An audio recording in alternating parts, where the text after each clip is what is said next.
এই নীল, কি করছো তুমি? ছাড়ো আমাকে, ছেড়ে দাও বলছি। ভালো হবে না কিন্তু। কি করবে? চিৎকার চেঁচামেচি করবে? ইচ্ছে থাকলে করতে পারো। আমার কোনো সমস্যা নেই, কারণ এটা তোমার কর্মস্থল। এখানে যদি তোমার নামে বদনাম হয় তাহলে আমার কোনো প্রবলেম হবে না। তুমি কি চাইছো বলো তো? তুমি কেন এমন করছো আমার সঙ্গে? প্লিজ আমাকে ছেড়ে দাও। তোমাকে ছেড়ে দেওয়ার জন্য ধরিনি ডার্লিং। আমি আমার মনস্কামনা পূর্ণ করব, তোমাকে একটা কিস করব, তারপর তোমাকে ছাড়ব। এরপর নীল নেহাকে আর কোনো কথা বলার সুযোগ না দিয়েই নেহার ঠোঁট দুটো তার দখলে নিয়ে নিল। তারপর তার ইচ্ছে মতো ঠোঁট দুটো চুষতে থাকলো। বেশ কিছুক্ষণ পর ছেড়ে দিয়ে বলতে লাগলো, নেহা, সেই ছোটবেলা থেকে তোমাকে আমি ভালোবেসেছি, কিন্তু তখন আমি তোমাকে পাইনি। এখন যখন পেয়েছি, এখন তো তোমায় আমি আমার করে নেবই। তুমি যাই কিছু বলো আর যাই কিছু করো না কেন। দেখো, ছোটবেলায় কি হয়েছে না হয়েছে সে সব কিছু আমি ভুলে গেছি। তুমিও ভুলে যাও। এখন তুমিও বড় হয়েছো আর আমিও বড় হয়েছি। সবচেয়ে বড় কথা হচ্ছে, তুমি আমার বাবার সম্পর্কে খুব ভালো করেই জানো। আমার বাবা কোনো দিনই আমাকে তোমার হাতে তুলে দেবেন না। আর তার চাইতেও বড় কথা হলো, আমার বাবা আমার বিয়ের সম্বন্ধ ঠিক করেছেন। সে তোমার বাবা যাই করুক না কেন, আমি তোমাকে ভালোবাসি, এই কথাটা চিরন্তন সত্য। আর আজ না হোক কাল তোমার বাবাকে নিজের হাতেই তোমাকে আমার হাতে তুলে দিতে হবে। এটাই সত্যি কথা। নীল, তুমি তো জানো আমার বাবার সম্পর্কে, আমার বাবা কেমন আর আমার চাচারা কেমন। সেই সব কিছু তাহলে কেন করছো তুমি আমার সঙ্গে? এরকম কেন? শুধু শুধু আমাকে নতুন করে কোনো কষ্ট দিতে চাইছো? আমি তোমাকে কোনো কষ্ট দিতে চাই না। আমি শুধু একটু ভালো থাকতে চাই তোমার ভালোবাসায়, ব্যাস এইটুকুই। এই বলতে বলতে নেহার ফোনটা বেজে উঠল। নেহা ফোনটা হাতে নিয়ে দেখে তার বাবা ফোন করেছে, তাই সে ফোনটা রিসিভ করে। আসসালামু আলাইকুম বাবা। ওয়ালাইকুম আসসালাম মামুনি। তুমি কি হসপিটাল থেকে বের হয়েছো? তোমাকে একটু তাড়াতাড়ি করে বাসায় আসতে হবে, একটা সমস্যা হয়েছে। কি হয়েছে বাবা? তুমি বলো আমাকে। আমি এক্ষুনি রওনা দিচ্ছিলাম। তোমার দাদু একটু অসুস্থ হয়ে পড়েছে, ওনাকে এসে একটু দেখতে হবে। যদি প্রয়োজন হয় তাহলে আমরা ওনাকে হসপিটালে নিয়ে যাব। তুমি একটু তাড়াতাড়ি বাড়িতে চলে এসো। ঠিক আছে বাবা, কোনো সমস্যা নেই, আমি এক্ষুনি চলে আসছি। তুমি কোনো চিন্তা করো না নীল, আমি আসছি। আর আমি আশা করব তুমি আর কোনো বাড়াবাড়ি করবে না, কারণ আমি তোমার কারণে কোনো সমস্যায় পড়তে চাই না। নাকি আমাকে হারাতে চাও না সেটাই বলো। কারণ তুমি আমায় ভালোবাসতে আর এখনও ভালোবাসো, সেটা আমি তোমার চোখ দেখেই বুঝতে পারছি। কিন্তু তুমি তোমার বাবার ভয়ে এটা বলতে পারছো না। তুমি তোমার বাবা আর তোমার পরিবারকে অনেক বেশি ভয় পাও। দেখো, আমি আছি তোমার পাশে। তখন আমি ছোট ছিলাম বলে তোমাকে ছেড়ে চলে যেতে বাধ্য হয়েছিলাম, কিন্তু এখন আমি যথেষ্ট বড় হয়েছি আর ভালো মন্দ বুঝবার মতো বয়স হয়েছে। এখন আমি তোমাকে কোনোভাবেই ছেড়ে চলে যাব না। নেহা নীলের কথাই কোনো উত্তর না দিয়ে সেখান থেকে চলে গেল। হসপিটাল থেকে বের হয়ে নেহা একটা রিক্সা নিল। তার বাসা থেকে হসপিটালের দূরত্ব খুব বেশি না। তার রিক্সায় যেতে সর্বোচ্চ 10 মিনিটের মতো সময় লাগবে। সে রিক্সায় বসে বসে ভাবছিল সেই ছোটবেলার কথা। নেহার বয়স তখন 10 বছর। সে তখন ক্লাস 4-এ পড়াশোনা করে একটা ইংলিশ মিডিয়াম স্কুলে। তারা জয়েন্ট ফ্যামিলিতে বসবাস করত। তখন তার বড় চাচার একটা মেয়ে ছিল, যে কিনা একটা ছেলের সাথে সম্পর্কে যুক্ত। সেদিন বিকেলবেলা কিরে নেহা, কি করছিস? আমি একটু বাইরে যাব, যাবি আমার সঙ্গে? আমার তো বাইরে যেতে মন চায়, কিন্তু আব্বু দেখে অনেক বকাবকি করে। সেটা তো তুমি জানোই। সারাদিন বাড়িতে বসে বসে শুধু পড়াশোনা করতে হয়, আমার আর ভালো লাগে না। ছোট আব্বু এখন বাড়িতে নেই, একটু শহরে গেছে, একটা কাজে আসতে সন্ধ্যা হবে। তুই আমার সঙ্গে গেলে যেতে পারিস, আমি ছোট আম্মুকে বলে এসছি। ঠিক আছে, তাহলে কোনো সমস্যা নেই, আমি যাব তোমার সঙ্গে। কিন্তু তুমি কোথায় যাবে আর কেন যাবে সেটা কি বলবে আমাকে? আমি কোথায় আর কেন যাচ্ছি সেটা না হয় সেখানে গেলেই বুঝতে পারবি। চল না আমার সঙ্গে, লেট হয়ে যাচ্ছে তো, একজন আমার জন্য অপেক্ষা করছে। নেহা তখন কোনো কথা না বলে তার চাচাতো বোনের সঙ্গে চলে গেল। তাদের বাড়ির পাশের একটা বড় বাগান ছিল, সেখানে অপেক্ষা করছিল তার চাচাতো বোনের প্রেমিকের। তার চাচাতো বোন সেখানে পৌঁছে তাকে বলে, নেহা, তুই এখানে বসে অপেক্ষা কর, আমি ওর সঙ্গে কথা বলে 10 মিনিটের মধ্যেই চলে আসব। তুই কিন্তু কোথাও যাবি না, এখানে আমার জন্য অপেক্ষা করবি। ঠিক আছে আপু, কোনো সমস্যা নেই, আমি এখানেই অপেক্ষা করছি। তোমরা কিন্তু দূরে যেও না। আর হ্যাঁ, আব্বু বাসায় আসার আগেই কিন্তু আমাদের বাসায় চলে যেতে হবে, কথাটা মনে রেখো। আরে বাবা ঠিক আছে, এ বিষয়ে তোকে কোনো চিন্তা করতে হবে না। আমি তো জানি ছোট আব্বু চরিত্র সম্পর্কে। আমি সময় মতন চলে আসব, আর ছোট আব্বু বাড়িতে ফিরে আসার আগে আমরা বাড়িতে ফিরে যাব। এই বলে রিমি তার প্রেমিকের সঙ্গে কথা বলতে একটু আড়ালে চলে যায়। আর নেহা তখন সেখানেই একটা বড় আম গাছের নিচে বসেছিল। তখনই হঠাৎ গাছ থেকে একটা পাকা আম নিচে পড়লো, আর গাছের উপর থেকে অট্টহাসির আওয়াজ শোনা গেল। নেহা তখন সেদিকে ফিরে তাকালো। সে উপরের দিকে ফিরে তাকিয়ে দেখতে পেল দুটা ছেলে গাছের মগডালে বসে আছে। তখন সে তাদের উদ্দেশ্য করে বলল, এই কারা তোমরা? আমাদের বাগানে আম চুরি করে খাচ্ছ, আবার আমার উপরে আম ছুঁড়ে মেরেছ। কি করব বলো, তোমার বাবা তো দারুণ কিপটে, আমাদের একটা আমও কুড়িয়ে খেতে দেন না। আজ দেখলাম তোমার বাবা বাড়ির বাইরে চলে গেছেন, তাই তো আম খেতে এলাম। এইভাবে আম চুরি করে খাওয়ার মজাই আলাদা। যদিও আমাদের বাড়িতে অনেকগুলো আম গাছ আর আম রয়েছে, কিন্তু অন্যের কাছে আম খাওয়া খুব ভালো লাগে। তোমরা জানো না অন্যের জিনিস চুরি করে খাওয়া পাপ? এগুলো কি তোমাদের স্কুলে শেখায় না? চুরি করে কোথায় খাচ্ছি তুমি তো দেখেই ফেলেছো। এখন তো আর চুরি করতে পারলাম না। যাই হোক, আমরা নিচে আসছি, নিচে এসে তোমার সঙ্গে কথা বলি। নীল আর তার সঙ্গে ছেলেটা দুজনেই নিচে নেমে আসে আর বসে বসে নেহার সঙ্গে গল্প করতে থাকে। তোমার নাম কি? তোমার নামটা তো বললে না। তুমি তো দেখতে দারুণ মিষ্টি। আমি নেহা, নেহা চৌধুরী। আচ্ছা, তোমাদের বাড়ি কোথায়? তোমাদের তো আগে কখনো দেখিনি। বাগানের পিছন দিকটায় আমাদের বাড়ি। তুমি তো হয়তো কখনো বাড়ি থেকে বের হও না, তাই আমাদের দেখতে পাওনি। আচ্ছা, তুমি কোন স্কুলে পড়ো? তোমাকে তো আমাদের স্কুলে আসতে দেখি না। নাকি তুমি স্কুলেই পড়ো না? আমি তো স্কুলে পড়ি। আমি তো আমাদের স্কুলে তোমাদের কেউ দেখতে পাই নাই। তোমরা কোন স্কুলে পড়ো? তোমাদের স্কুলের নাম কি? আমরা তোমাদের গ্রামের প্রাইমারি স্কুলটাতেই পড়াশোনা করি। তুমি কোথায় পড়াশোনা করো? আমি তো ইংলিশ মিডিয়ামে পড়াশোনা করছি। শহরে প্রতিদিন সকালবেলা আমাদের ড্রাইভার আমাকে নিয়ে যান, আবার বিকেলবেলা নিয়ে আসেন। এইভাবেই কথা চলছিল তাদের মধ্যে। তখনই নেহার বোন সেখানে চলে আসে আর নেহাকে বলে, কি ব্যাপার, ওরা কোথা থেকে আসলো? ওরা কি বাগানে আম চুরি করতে এসেছিল নাকি? আর তুই ওদের সঙ্গে কি গল্প করছিস? আপু, আসলে ওরা আব্বুর ভয়ে বাগানে আম খেতে আসতে পারে না। আব্বু আজ বাড়িতে নেই, তাই আম পাড়তে এসেছে। যাই হোক, তোমরা কথা বলা শেষ হয়ে গেলে বাড়িতে চলো। আব্বু কখন চলে আসবে তার ঠিক নেই, পরে আবার আমাদের বকা শুনতে হবে। হ্যাঁ তাই চল। আর এই ছেলেরা তোমরাও চলে যাও, ছোট আব্বু যদি তোমাদের দেখে তাহলে মেরে হাড্ডিগুড্ডি ভেঙে দেবে। চল নেহা, তাড়াতাড়ি সন্ধ্যা হয়ে আসছে। এই বলে নেহা আর রিমি দুজন বাড়িতে চলে আসে। ওইদিকে নীল তার বন্ধুকে সঙ্গে নিয়ে বাড়িতে চলে যায়। তারপরের দিন বিকেলবেলা নেহা নিজে রিমিকে গিয়ে বলে, আপু, আব্বু তো আজকেও আবার বাড়ি থেকে বের হয়ে গিয়েছে। চলো না আমরা আমবাগান থেকে ঘুরে আসি। কাল আমার খুব ভালো লাগছিল ওই ছেলেগুলোর সঙ্গে গল্প করে। জানো, আমার না একটা বন্ধু খুবই প্রয়োজন, যার সঙ্গে আমি সব সময় হেসে খেলে সময় কাটাতে পারবো। তোর সেগুড়ে বালি, তুই তো ছোট আব্বুকে চিনিস। ছোট আব্বু যদি দেখতে পায় তুই ওই ছেলেগুলোর সঙ্গে গল্প করছিস, তাহলে তোকে তো কী করবে জানি না, কিন্তু এই ছেলেগুলোর হাড্ডি গুঁড়ো করে দেবে। আরে আপু, আব্বু এখন বাড়িতে নেই, চলো না যাই। আব্বু বাড়িতে আসার আগেই আমরা চলে আসব।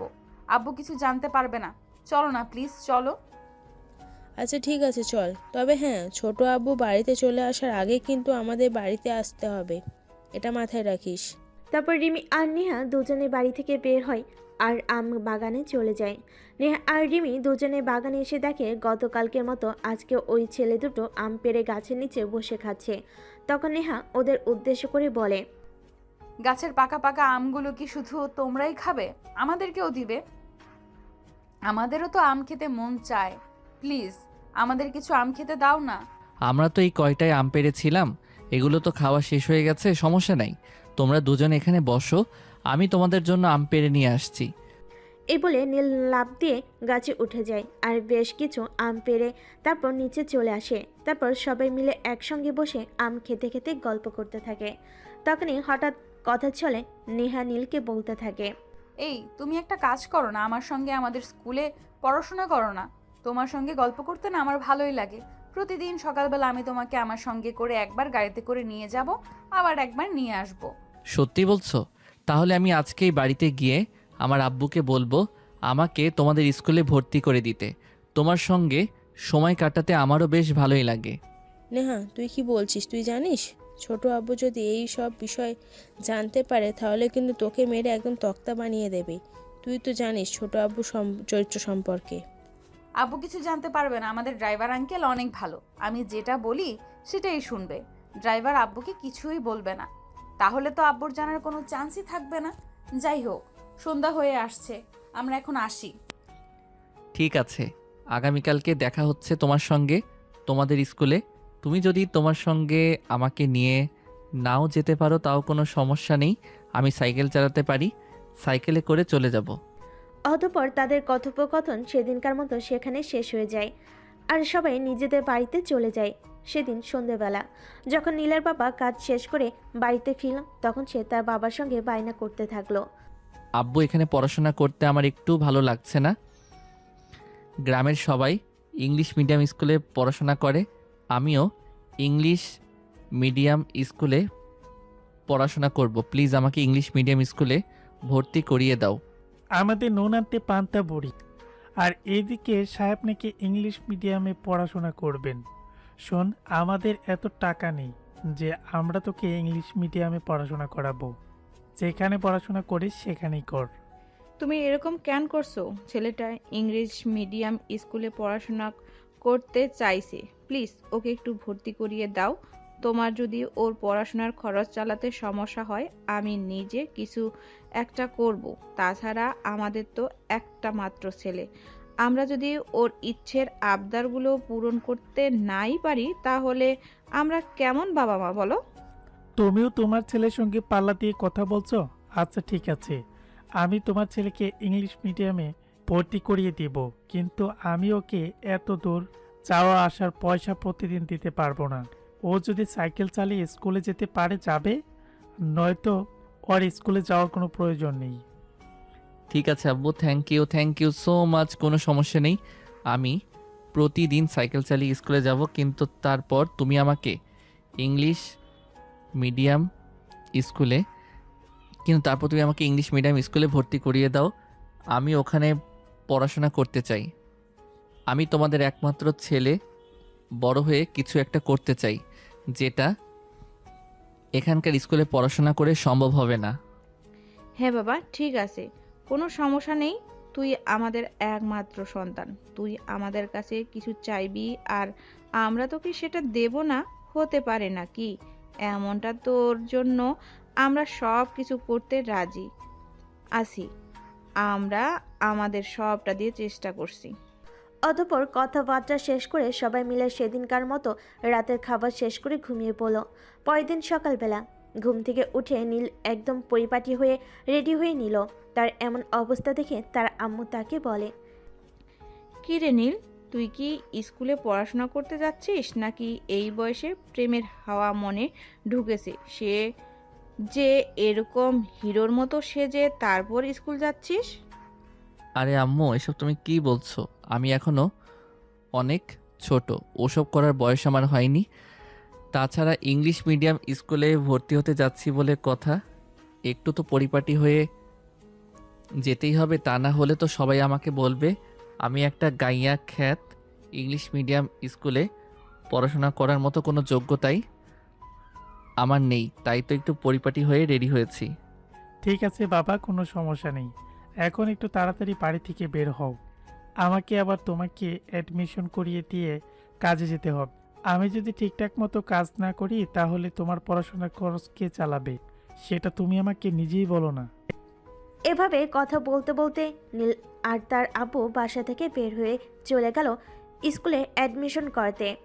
স্কুলে অ্যাডমিশন পর্ব শেষ হলে নীল তার স্যার ক্লাসরুমে নিয়ে গেল। ক্লাসরুমে স্যারের সঙ্গে নীলকে দেখতে পেয়ে নেহা তো মহা খুশি। স্যার নীলকে সবার সঙ্গে পরিচয় করিয়ে দিল আর তারপর ক্লাস শুরু হলো। এদিকে দেখতে দেখতে টিফিন আওয়ার চলে আসলো। নীল আর নেহা দুজনে ক্যান্টিনে বসে আছে, সামনাসামনি গল্প করছে। নীল, তুমি তো আজ টিফিন নিয়ে আসোনি, চলো না আমরা টিফিন নিয়ে এসেছি, সেটা আজ দুজনে ভাগ করে খেয়ে নেই।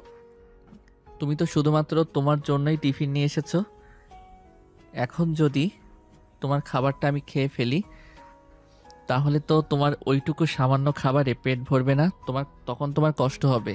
আরে না না বাবা, সেরকম কিছুই হবে না। কারণ আমার বাবা আমাকে প্রতিদিন টিফিন বাবদ কিছু টাকা দিয়ে থাকেন। সেগুলো আমি প্রতিদিন খরচ করি না, আমার কাছে আমি জমিয়ে রাখি। আজকেও দিয়েছেন। আমরা টিফিন খেয়ে তারপর চলো ক্যান্টিন থেকে আরও কিছু কিনে খেয়ে নেই। আমি তো নিজে কিছু নিয়ে আসিনি। এখন কি তোমার থেকে সব পুরোটা খাওয়া ঠিক হবে? একদম এভাবে কথা বলবে না।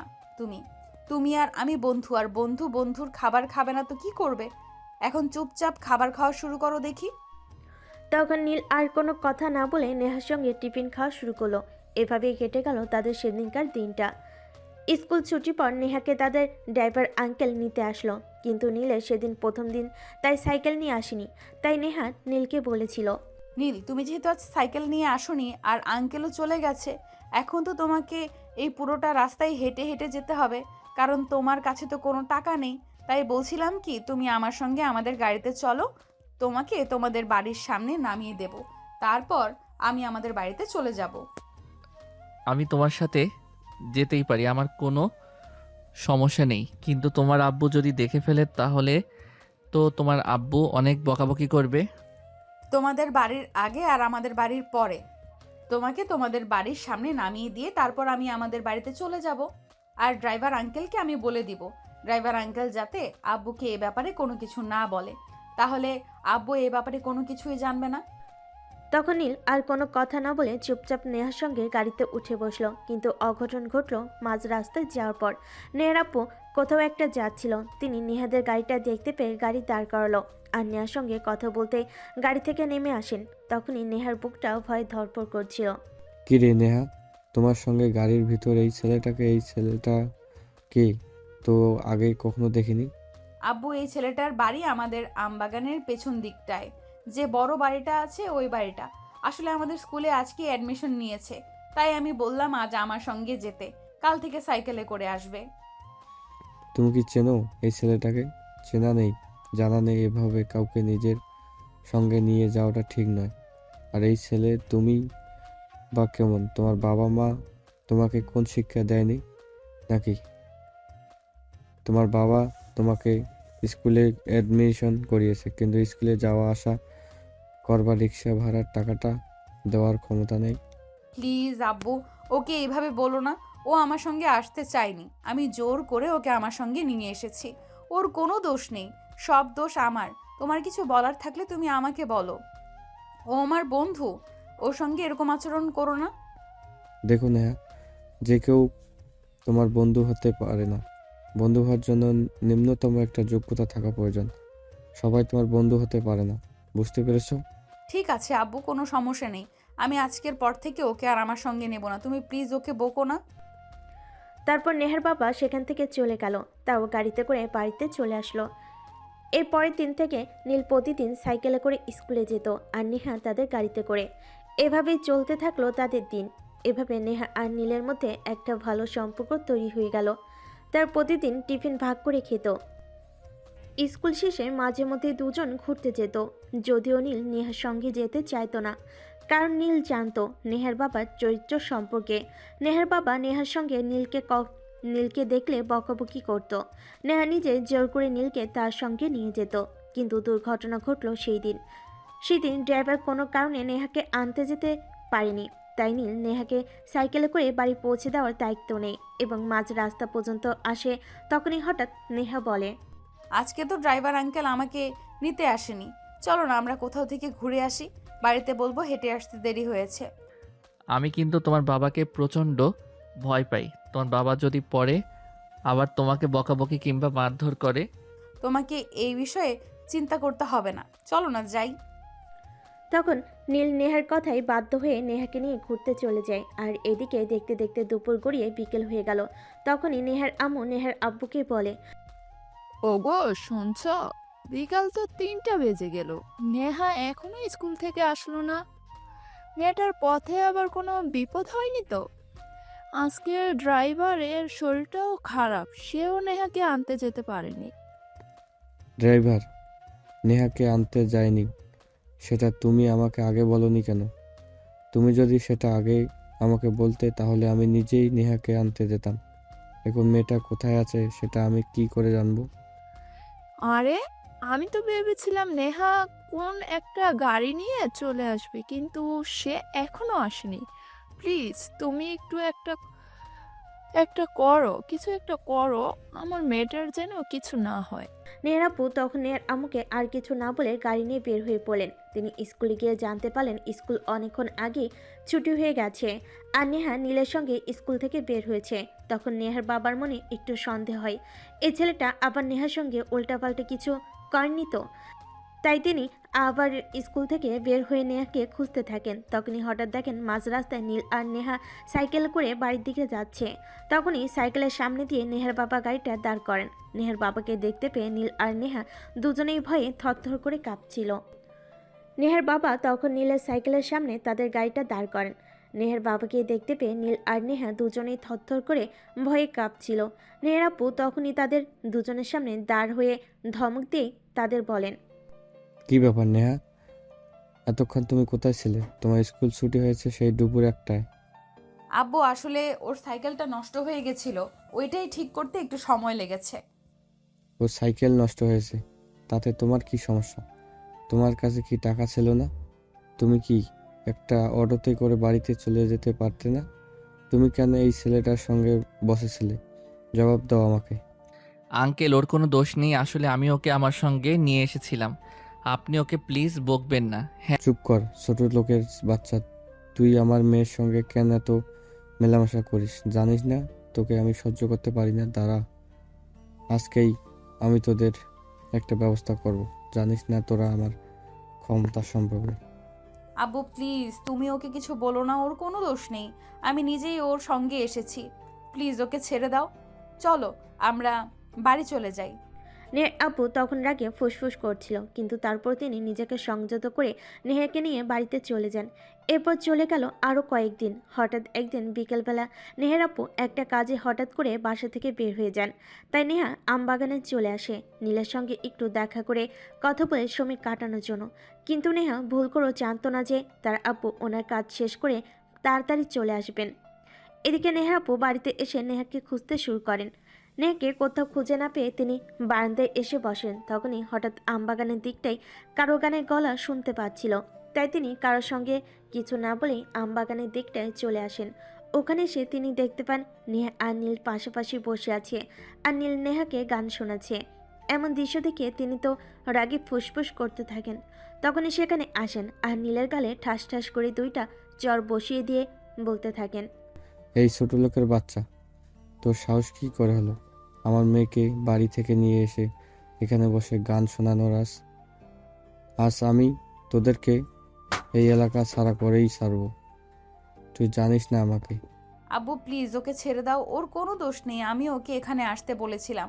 আসলে ওর গান আমার খুব ভালো লাগে, তাই আমি ওকে বলেছিলাম এখানে এসে আমাকে গান শোনাতে। প্লিজ তুমি ওকে কিছু বলো না। নেহা তুই বাড়িতে চল, আর কি করব না করব সেটা আমি বুঝে নেব। আমার ক্ষমতা সম্পর্কে এদের কোনো আইডিয়া নেই, তাই এই ছেলেটা তোর সঙ্গে মেলামেশা করার সাহস দেখাতে পেরেছে।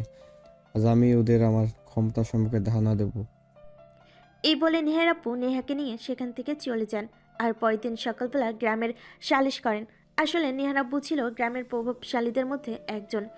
ওনার যেমন সম্পদ তেমনি ক্ষমতা, আর ক্ষমতা সম্পদের জন্য উনি অনেক বড়াই করতেন। উনি গ্রামের অন্য কাউকে তেমন একটা পাত্তা দিতেন না। সালিশে সেদিন সবার সামনে বলেন নীল জোর করে নেহাকে বাড়ি থেকে নিয়ে যায় আর বাগানে বসে গান শোনায়। ছেলেটার মধ্যে খারাপ চরিত্রের লক্ষণ আছে। তিনি আরও অনেক বাজে বাজে কথা বলেন নীলকে এবং গ্রামের সবার কাছে বলেন যে নীল এবং তার পরিবারকে এই এলাকা ছাড়তে হবে।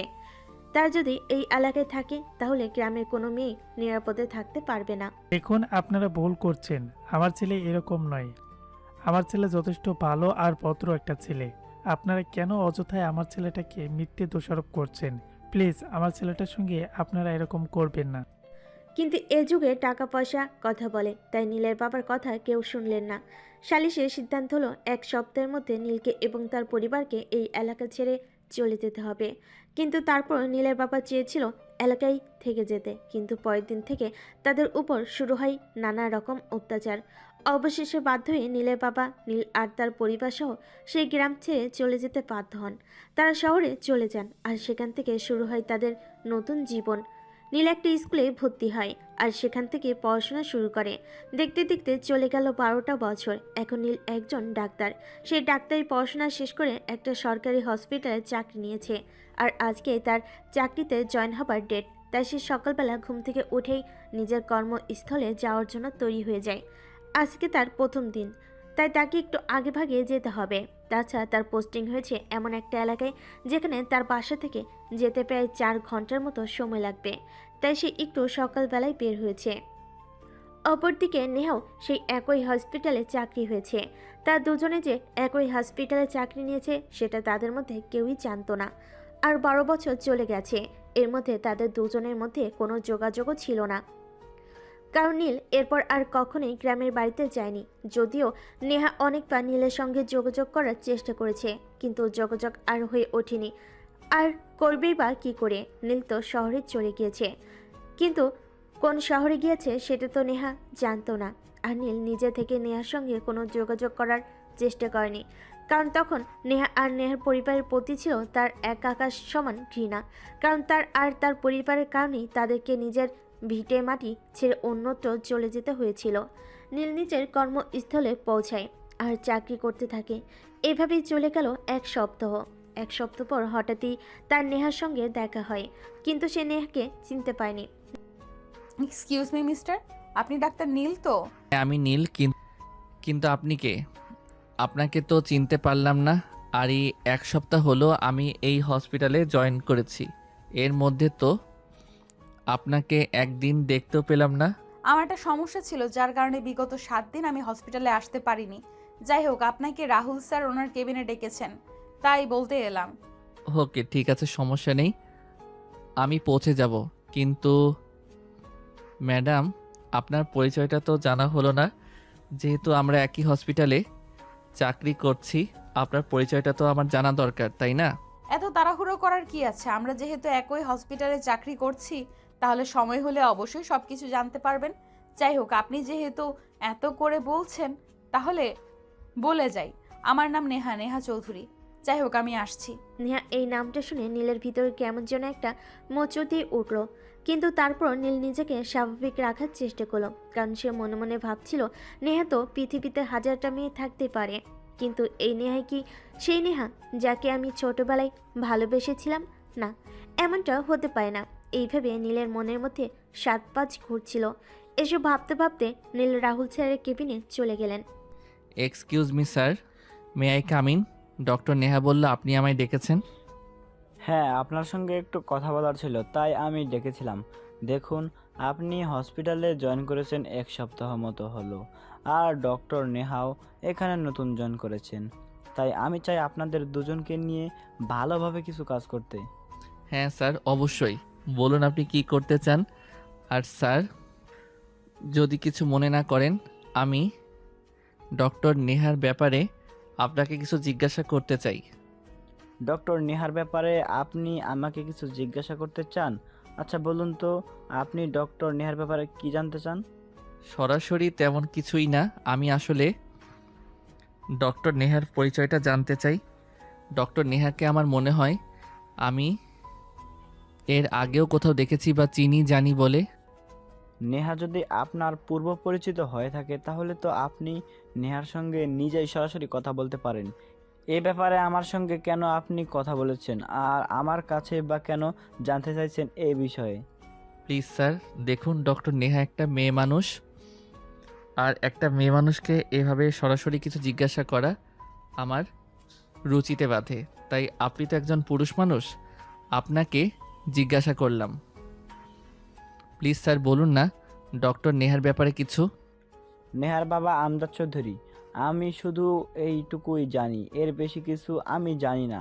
তাছাড়া নেহা গ্রাম থেকে এসেছে, তবে এর আগে সে সিঙ্গাপুরে থেকে পড়াশোনা করত। পড়াশোনা শেষ করে কিছুদিন গ্রামের বাড়িতে ছিল, আর তারপরে এখানে চাকরি নিয়েছে। তবে তার গ্রামের বাড়ি কোথায় সেটা আমি জানি না। ঠিক আছে স্যার, কোনো সমস্যা নেই, আমি জেনে নেব। যাই হোক স্যার, আপনি যেটুকু বলেছেন সেটুকুর জন্য আপনাকে অনেক ধন্যবাদ। কারণ আপনার দেয়া ইনফরমেশন আমার জানা তথ্যের সঙ্গে মিলে যাচ্ছে। আমি বুঝতে পারতেছি না ডক্টর নীল, আপনার কি কিছু হয়েছে কি না? আপনি কেন ডক্টর নেহার ব্যাপারে এত ইন্টারেস্ট দেখাচ্ছেন? আর কেমন তথ্য যেটা আপনার জানা তথ্যের সঙ্গে মিলে যাচ্ছে আমি যেটা বুঝতে পারছি না। আপনি কি দয়া করে আমায় কিছু খুলে বলবেন? না স্যার, আমি এক্ষুনি আপনাকে কিছু বলতে চাইছি না, আর বলতে চাইও না। যদি আমার জানা তথ্যের সঙ্গে আপনার দেয়া তথ্য মিলে যায় তাহলেই আমি আপনাকে সব খুলে বলবো। এখন আমি আসি। আর হ্যাঁ স্যার, আপনাকে একটা রিকোয়েস্ট, আমি যে ডক্টর নেহার ব্যাপারে আপনার কাছে জিজ্ঞাসা করেছি এটা যেন ডক্টর নেহা বা অন্য কেউ জানতে না পারে, প্লিজ স্যার। এই কথা বলে ডক্টর রাহুলের চেম্বার থেকে বের হয়ে নিচে চলে যায়। আর এদিকে দেখতে দেখতে আরও বেশ কয়েকদিন কেটে গেল। হঠাৎ একদিন বিকেলবেলা হসপিটাল থেকে বের হয়ে বাসার উদ্দেশ্যে রওনা হচ্ছিল, তখনই নীল তার সামনে এসে দাঁড়ায়। কি ব্যাপার ডক্টর নীল, কোনো সমস্যা হয়েছে নাকি? আপনি হঠাৎ আমার গাড়ির সামনে এসে দাঁড়ালেন। ডক্টর নেহা, আমি আপনার সঙ্গে একটু কথা বলতে চাই, প্লিজ একটু সাইডে আসুন। কি বলবেন এখানেই বলুন। আমার একটু বাসায় যেতে হবে, তারা আছে। আমি আপনার সঙ্গে দাঁড়িয়ে কথা বলতে পারবো না, কারণ এতটা টাইম আমার হাতে নেই। ডক্টর নেহা, আপনি কি কাউকে ভালোবাসেন? ডক্টর নীল, এগুলো কোন ধরনের ভদ্রতা আমি সেটা বুঝতে পারছি না। আপনি একজন ডক্টর, যথেষ্ট শিক্ষা অর্জন করে তারপরে ডাক্তার হতে হয়েছে। আপনি আমাকে এমন প্রশ্ন কোন সাহসে করছেন আমি সেটাই বুঝতে পারছি না। দেখুন ডক্টর নেহা, আপনি আমাকে যা ইচ্ছে তাই বলতে পারেন, কিন্তু আমি জানতে চাই আপনি কাউকে ভালোবাসেন কি না। আপনার জীবনে যদি অতীতে কেউ থেকেও থাকে তাহলেও আপনি সেটা আমাকে বলতে পারেন। দেখুন ডক্টর নীল, আপনি সেই রকম কেউ নন যে আপনার সঙ্গে আমাকে সব কিছু শেয়ার করতে হবে। আর হ্যাঁ, আপনি এই হসপিটালে নতুন জয়েন করেছেন সেটা আমি জানি, তাই আমি বলবো আপনি নিজের লিমিটের মধ্যে থাকেন। আমি ডাক্তারি করছি, কিন্তু তার মানে এই নয় যে আমাকে ডাক্তারি করে পেট চালাতে হয়। এমন কিছু করবেন না যাতে আমি চাকরিটা ছেড়ে যেতে বাধ্য হই। আরে ডক্টর নেহা, আপনি এভাবে কেন বলছেন? আমি কি আপনার সঙ্গে এভাবে কথা বলেছি নাকি? আমি তো শুধু আপনার কাছে জানতে চাইছি যে আপনি কাউকে ভালোবাসেন কি না। আমি কাউকে ভালোবাসি কি বাসি না সেটা জেনে আশা করি আপনার কোনো লাভ নেই। আমি আসছি, আল্লাহ হাফেজ। আর আমাকে বিরক্ত করার চেষ্টা করবেন না। এই বলে নেহা সেখান থেকে চলে যায়। এদিকে নীল তার পিছু ছাড়তে রাজি নয়, তাই সে নেহার গাড়ির পিছনে একটা রিক্সা নিয়ে নেহার বাড়ির গেট পর্যন্ত চলে আসে। নেহা ভিতর প্রবেশ করছিল, তখনই দেখতে পায় নীল তার গাড়ির পেছনে একটা রিক্সা থেকে নামছে। তখন নেহা দাঁড়ায় আর নীলকে বলে, কি ব্যাপার মিস্টার নীল, কি সমস্যা আপনার? আপনাকে তো আমি বলেছি যে আপনি আমার পেছন পেছন আসবেন না আর আমাকে ফলো করবেন না, তাহলে আপনি কেন আমার বাড়ি পর্যন্ত চলে এসেছেন? কি সমস্যা আপনার? সমস্যা? আমি আপনাকে ভালোবেসে ফেলেছি, আর কিছু জানতে চান? যদি আর কিছু জানতে চান তাহলে সেটাও বলতে পারি। এনাফ ইজ এনাফ ডক্টর নীল, আমি আপনার কাছ থেকে এগুলো আশা করিনি। দেখুন, আমরা একই হসপিটালে চাকরি করি, সেই ক্ষেত্রে আমরা দুজন সহকর্মী। আমি চাইবো আপনি আপনার সহকর্মীর প্রতি যথেষ্ট সহৃদয়বান হবেন এবং তাকে কোনো প্রকার বিরক্ত করবেন না। আর যদি আপনি নেক্সট টাইম আমাকে এইভাবে বিরক্ত করতে আসেন তাহলে কিন্তু আমি হসপিটাল অথরিটির কাছে আপনার নামে কমপ্লেন করতে বাধ্য হব। সেই সব করে আপনি কেন নিজেই নিজের মান সম্মান দুটোই মিশাতে যাবেন বলেন তো? আপনার বাবা তো আমজাদ চৌধুরী, তাই না? হ্যাঁ, কিন্তু আপনি আমার বাবার নাম জানলেন কি করে? কে আপনি আর কি আপনার পরিচয়? আমি তোমার নীল, সেই নীল যে তোমার জন্য ইংলিশ মিডিয়াম স্কুলে ভর্তি হয়েছিল, যে তোমাদের বাড়ির পিছনের আম বাগানে বসে তোমাকে গান শোনাতো আর সেই অপরাধে এলাকা ছাড়া হতে হয়েছিল। কি প্রমাণ আছে যে আপনি সেই নীল?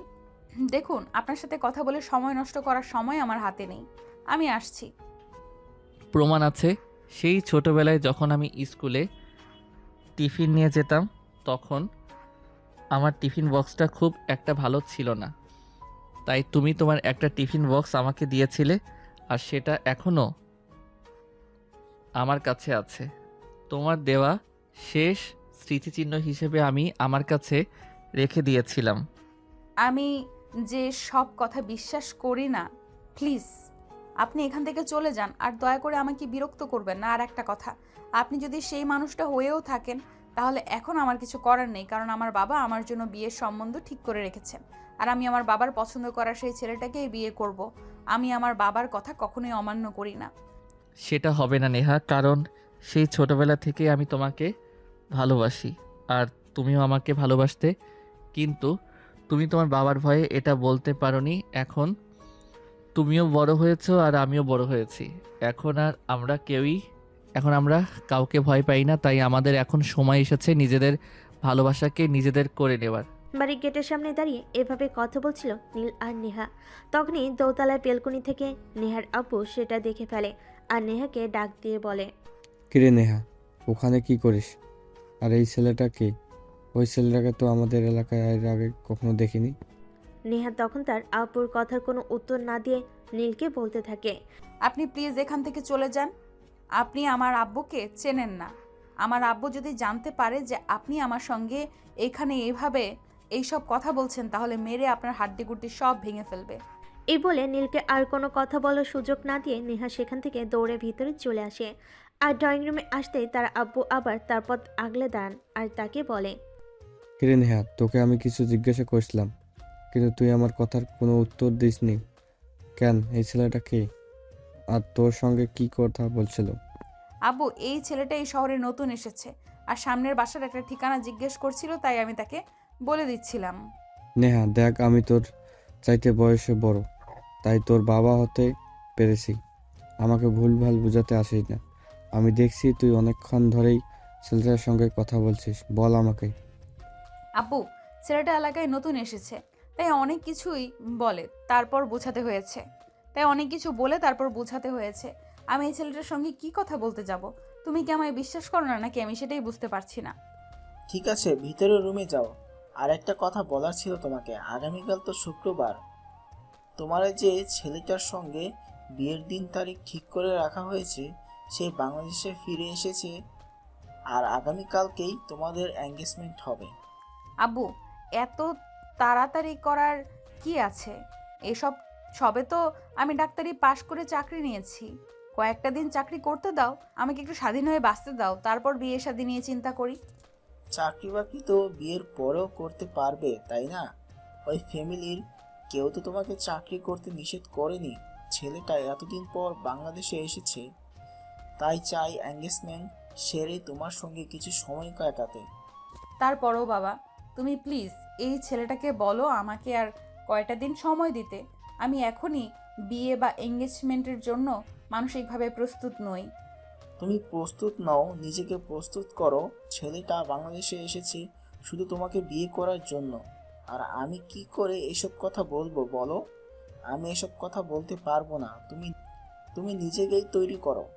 নেহা তখন কোনো কথা না বলে সেখান থেকে সোজা নিজের রুমে চলে গেল। তারপর দরজা বন্ধ করে অনেকক্ষণ কানাকাটি করলো। নিজের অতীতের কথা মনে পড়ে কত সুন্দর ছিল সেই ছোটবেলাকার দিনগুলো। সে তো নীলকে সত্যি মন থেকে ভালোবেসে ফেলেছিল, যেটাকে ছোটবেলার প্রেম বা প্রথম ভালোবাসা বলা হয়ে থাকে। কিন্তু ভালোবাসাটা তার জন্য ভালো ছিল না, যার কারণে তার নীলকে হারিয়ে ফেলতে হয়েছিল। এখন যেহেতু আবার নীল ফিরে এসেছে, সে কি নীলকে পাবে? এসব চিন্তা করছিল নেহা। তার মনে আরও একটা চিন্তা ঘুরপাক খাচ্ছিল, সে কি তার নীলকে পেয়েছে, নাকি এটা নীলরূপী অন্য কেউ? এসব চিন্তা করতে করতে নেহা একদম চিন্তায় বিভোর হয়ে যাচ্ছিল। সে বেলকনিতে বসেছিল, এমন সময় হঠাৎ তার ফোনটা বেজে উঠল। সে মোবাইলটা হাতে নিয়ে দেখে একটা আননোন নাম্বার থেকে ফোন এসেছে। নেহা সচরাচর আননোন নাম্বারে ফোন রিসিভ করে না, কিন্তু তারপর তার মনে কি জানি একটা বাজলো, তাই সে ফোনটা রিসিভ করে। আসসালামু আলাইকুম ডক্টর নেহা, কি ব্যাপার, কেমন আছেন আপনি? ওয়ালাইকুম আসসালাম। আল্লাহর রহমতে ভালোই আছি, কিন্তু কে আপনি? আপনার পরিচয় কি? আপনাকে তো আমি চিনতে পারিনি। আমি আপনার খুব কাছের একজন কেউ ডক্টর নেহা, আপনি একটু ভাবেন তাহলে চিনতে পারবেন। ও আচ্ছা, আপনাকে আমি চিনতে পেরেছি। আপনি ডক্টর নীল, তাই না? আপনি আমার নাম্বার কোথায় পেলেন আর আমাকে কেনই বা ফোন করেছেন? নেহা, আমি তোমাকে এখনো ততটাই ভালোবাসি যতটা তখন বাসতাম। প্লিজ নেহা, তুমি তোমার বাবাকে আর ভয় পেও না, আমার হয়ে আমার কাছে চলে আসো। দেখুন, আমি আপনাকে তখনও রিকোয়েস্ট করে বলেছি আর এখনও বলছি, আপনি প্লিজ আমার পথ থেকে সরে যান। আপনি তো জানেন আমার বাবার চরিত্র সম্পর্কে। আমার বাবা যদি জানতে পারে আপনি আবারও আমার লাইফে ফিরে এসেছেন, তাহলে হয়তো আপনাকে খুন করে ফেলতে পারে, কারণ আপনাকে আমার বাবা একদমই সহ্য করতে পারে না। তোমার ভালোবাসা পাওয়ার জন্য আমি সব কিছুই করতে পারি। প্লিজ নেহা, তুমি আমার লাইফে ফিরে আসো। সেটা সম্ভব নয় ডক্টর নীল, কারণ আমার বাবা আমার বিয়ের সম্বন্ধ ঠিক করে রেখেছে। সেই ছেলে এতদিন দেশের বাইরে ছিল আর কয়েকদিন হলো বাংলাদেশে এসেছে, যেটা আমি জানতাম না। আর আজকে বাসায় আসার পর জানতে পারলাম আমার আব্বু বলেছে আগামী শুক্রবার ওই ছেলের সঙ্গে আমার এঙ্গেজমেন্ট হয়ে যাবে। হোক, তাতে আমার কোনো সমস্যা নেই। ওই ছেলের সঙ্গে তোমার এঙ্গেজমেন্ট হয়ে গেলে যে তোমার বিয়ে হয়ে যাবে তেমন তো নয়, দুটো সম্পূর্ণ আলাদা বিষয়। এঙ্গেজমেন্ট হোক, বিয়ে তো হবে না, বিয়ে তো তোমার আমার সাথেই হবে। প্লিজ ডক্টর নীল, ছোটবেলায় কি হয়েছে না হয়েছে সেই সব কিছু ভুলে যান। এখন বড় হয়েছেন, আমিও বড় হয়েছি। তাছাড়া আমি আমার বাবাকে প্রচণ্ড ভয় পাই। আমি আমার বাবার বিরুদ্ধে গিয়ে কিছু করতে পারবো না, সেই সাহস আমার নেই। নেহা, তুমি একবার বলো যে তুমি আমাকে বিয়ে করতে রাজি আছো। তোমার সাহস থাকতে হবে না, আমি নিজেই তোমার বাবার কাছে গিয়ে আমাদের বিয়ের প্রস্তাব দেব। তাছাড়া এখন তোমার বাবা আর আমি সমান সমান, কারণ ভাগ্যের চাকা কখন কাকে কোথায় নিয়ে যায় সেটা বলা যায় না। আমাদের অর্থবিদ্যা এখন আর কিছুতেই কমতি নেই যে তোমার বাবা আমাকে অবহেলা করে ফিরিয়ে দিতে পারবেন। কিন্তু তারপরেও, কারণ আমার বাবা এক কথার মানুষ, তিনি যখন কিছু বলেন তখন সেটা করেই ছাড়েন। আর আপনাকে তো বললাম যে আমার এঙ্গেজমেন্ট আগামীকাল। এই বলে নেহা কান্না করতে থাকে আর ফোনটা কেটে দেয়। অপরদিকে নেহার কান্না শুনে নীলের যেন একদম বুক ফেটে যাচ্ছিল। সে তখন সরাসরি তার আব্বুর রুমে চলে যায় আর সবকিছু খুলে বলে। সবকিছু শুনে তার আব্বু বলে, কেন এখনো অতীতকে বুকের মধ্যে পুষে রেখেছিস বাবা? কেন এখনো অতীতকে বুকের মধ্যে পুষে রেখেছিস বাবা? একটা মানুষের শুধুমাত্র কষ্টই দিতে পারে, এছাড়া কিছুই দিতে পারে না, সেটা তুই খুব ভালো করেই জানিস। কিন্তু তারপরেও কেন তুই এমনটা করছিস? আব্বু, আমি এখনও নেহাকে ততটাই ভালোবাসি যতটা তখন বাসতাম। তাই নেহাকে ছাড়া বেঁচে থাকা আমার পক্ষে সম্ভব নয়। তুমি আমার বাবা, তোমাকে আমি সব কিছু জানিয়েছি। এখন তুমি কি করবে না করবে সেটা একান্তই তোমার ব্যক্তিগত ব্যাপার। কিন্তু সমস্ত পৃথিবীর বিনিময়ে হলেও আমার শুধু আমার নেহাকেই চাই। আমি কিভাবে কি করব কিছুই বুঝতে পারছি না। এদিকে তো নেহার বাবার সঙ্গে আমাদের কোনো ভালো সম্পর্ক নেই। দ্বিতীয়ত, নেহার বিয়ের সম্বন্ধ ঠিক হয়ে আছে, আর আগামীকালকে নেহার এঙ্গেজমেন্ট। আমি এখন কিভাবে কি করব তুই নিজেই আমাকে বল। আব্বু, তোমাকে তবে বলেই দিয়েছি আমার সারা পৃথিবীর বিনিময়ে হলেও নেহাকে চাই, কারণ নেহা ছাড়া আমি বেঁচে থাকতে পারবো না। এখন বাকিটা তোমার হাতে, কি করবে তোমরা চিন্তা করে দেখে নাও। নীলের এই কথা শুনে তার বাবা বেশ কিছুক্ষণ চিন্তা করলো, কিন্তু কোনো কুল কিনারা খুঁজে পেল না। কি করবে এখন? নেহার বাবার সামনে কি করে গিয়ে দাঁড়াবেন? যেই মানুষটা একদিন অপমান করেছিল, অসম্মান করেছিল, আর যেই মানুষটার জন্য একদিন গ্রাম ছেড়ে শহরে চলে আসতে হয়েছিল, এখন আবার কেন ওই মানুষটার সামনে যাবে? কিন্তু কোনো উপায়ও দেখা যাচ্ছে না, কারণ নীল ওনার একমাত্র ছেলে। তাই ওনাকে বাধ্য হয়ে নেহার বাবার কাছে যেতে হবে। তিনি নীলকে বললেন, আচ্ছা বাবা, ঠিক আছে, তুই কোনো চিন্তা করিস না, আমি কালকে নেহার আব্বুর সঙ্গে কথা বলবো, দেখি কি করা যায়। অতঃপর পরের দিন সকাল হতে না হতেই নীলের বাবা প্রস্তুতি নেয় নেহাদের বাড়িতে যাওয়ার জন্য, এবং সকাল 8টার মধ্যে তিনি রওনা দেন। বাড়ির গেটের সামনে দাঁড়িয়ে কলিং বেল চাপ দিচ্ছিলেন। প্রায় 2 মিনিট পর নেহা এসে দরজা খুলে দেয়।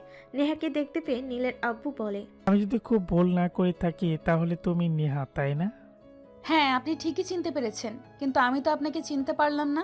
কে আপনি? আর কি আপনার পরিচয়? আমি আশরাফ হুসাইন, নীলের আব্বু। তোমার আব্বুর সঙ্গে কথা বলতে এসেছি তোমাদের দুজনের ব্যাপারে। তোমার আব্বু কি বাসায় আছেন? I am so sorry uncle, আমি আপনাকে চিনতে পারিনি। কেমন আছেন আপনি? প্লিজ ভেতরে এসে বসুন। আব্বু এখনো ঘুম থেকে ওঠেনি, তবে কিছুক্ষণের মধ্যেই উঠে যাবে। আপনি প্লিজ ড্রয়িং রুমে বসুন, আমি আব্বুকে ঘুম থেকে ডেকে তুলি। তাই বলে নেহা ভিতরের রুমে চলে গেল আর তার আব্বুকে ঘুম থেকে ডেকে তুলল। কি ব্যাপার, কি হয়েছে? আমার শরীরটা ভালো লাগছিল না, তাই ঘুমিয়েই ছিলাম, কিন্তু তুমি ডাকছো কেন? আব্বু, আসলে নিচে একজন এসেছেন তোমার সঙ্গে কথা বলতে। তোমার সঙ্গে জরুরি কিছু কথা বলতে চান, তাই তোমাকে ডাকলাম। আমার সাথে এত সকালে কে কথা বলতে এসেছে? আমার তো কারোর সঙ্গে কোনো মিটিং বা অ্যাপয়েন্টমেন্টের কথা ছিল না, তাহলে কে আসলো? আব্বু, আমি তো সেটা বলতে পারবো না, তবে উনি বলেছেন তোমার সঙ্গে উনি খুব জরুরি কিছু কথা বলতে চান। আচ্ছা ঠিক আছে, কোনো সমস্যা নেই, তুমি যাও, আমি এক্ষুনি যাচ্ছি। দেখছি কে এসেছে। নেহা তখন আর কোনো কথা না বলে চুপচাপ নিজের রুমে চলে গেল। আসলে সে বিষয়টা লুকিয়ে রেখেছে, কারণ সে নিজের মুখে তার বাবাকে কিছু বলতে চায় না। তাই তার বাবা নিজে গিয়ে কথা বলুক, তারপর তার বাবার সিদ্ধান্ত দেখবে। এদিকে তার বাবা ঘুম থেকে উঠে একটু ফ্রেশ হয়ে তারপর নিচে গেলেন। তিনি ড্রয়িং রুমে নীলের বাবাকে দেখতে পেয়ে বেশ অবাকই হলেন, আর সিঁড়িতে নামতে নামতে বললেন, তা কি ব্যাপার, আপনি আমার বাড়িতে হঠাৎ? আর আমার বাড়ির ঠিকানাই বা পেলেন কোথায়? যদি প্রয়োজন থাকে তাহলে ঠিকানা খুঁজে নিতে হয়, ঠিকানা কারোর দিতে হয় না। আমার আপনার সঙ্গে প্রয়োজন কিছু কথা আছে, তাই তো আমি আপনার বাসার ঠিকানা খুঁজে নিয়েছি। আপনি একটু বসুন, আমি আপনার সঙ্গে কথা বলতে চাই। আপনার সঙ্গে আমার দরকারি কিছু কথা বলার আছে। আমার সঙ্গে দরকারি কথা, তাও আবার আপনার? আমি তো সেটাই বুঝতে পারছি না। আপনি কি করতে এসেছেন আর কি বলতে এসেছেন? যাই হোক, আমার অত সময় নেই, আমার অফিসে যেতে হবে। তাই কি বলবেন তাড়াতাড়ি বলে ফেলুন। দেখুন, আমি জানতে পেলাম আপনার মেয়ের আজকেই এঙ্গেজমেন্ট হওয়ার কথা, কিন্তু আপনি দয়া করে সেটা করবেন না। সেটা আপনার মেয়ের জন্যই ভালো হবে না। দেখুন, মেয়েটা আমাদের। আমার মেয়ের জন্য কোনটা ভালো হবে কোনটা খারাপ হবে সেটা চিন্তা করবার জন্য আমরা রয়েছি। আপনি একজন বাইরের মানুষ, তাছাড়া আপনার সঙ্গে আমাদের সেরকম কোনো সম্পর্ক নেই।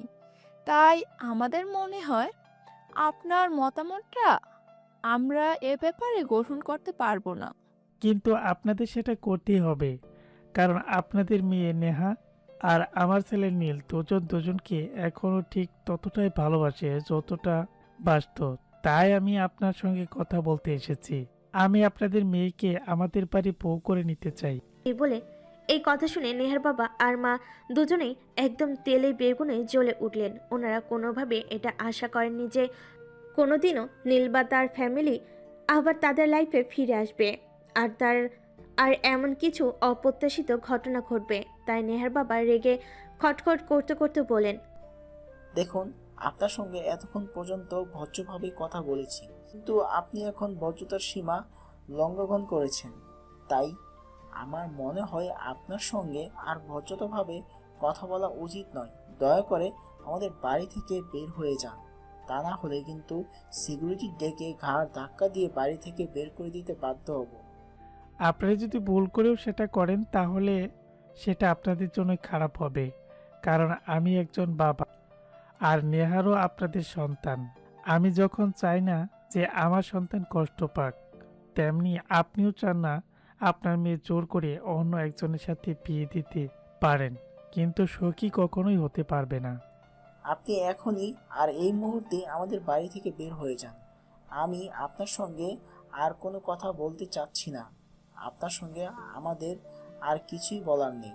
আড়াল থেকে সবকিছু শুনছিল নেহা। নিজের আব্বুর এমন কথা শুনে আড়াল থেকে বের হয়ে এসে সবার সামনে দাঁড়িয়ে তার আব্বুকে বলে, আব্বু প্লিজ তোমরা ওনাকে ফিরিয়ে দিও না। আমি নীলকে এখনো ততটাই ভালোবাসি যতটা সেই ছোটবেলায় বাসতাম। নীলকে ছাড়া অন্য কাউকে আমি বিয়ে করতে পারবো না। প্লিজ তোমরা বোঝার চেষ্টা করো। আরে নেহা, এসব তুই কি বলছিস? তোর কাছে কি আমাদের মান ইজ্জতের কোনো দাম নেই? এছাড়া তুই খুব ভালো করে জানিস তো তোর আব্বু ওনার পরিচিত একটা ছেলের সঙ্গে তোর বিয়ের সম্বন্ধ ঠিক করেছেন, আর আজকে তোদের এনগেজমেন্ট। এখন এসব কথা বলতে তোর লজ্জা করছে না? আম্মু, ভালোবাসার মানুষকে নিজের করে চাওয়া আর পাওয়ার মধ্যে কখনো কোনো লজ্জা পাওয়ার কথাই নেই। আমি নীলকে ভালোবাসি আর তাকে আপন করে পেতে চাই, তাহলে এখানে আমার লজ্জা কেন করবে সেটা তোমরাই আমাকে বলো। নেহা, তোর কি মাথা খারাপ হয়ে গেছে নাকি? সেটাই তো আমরা বুঝতে পারছি না।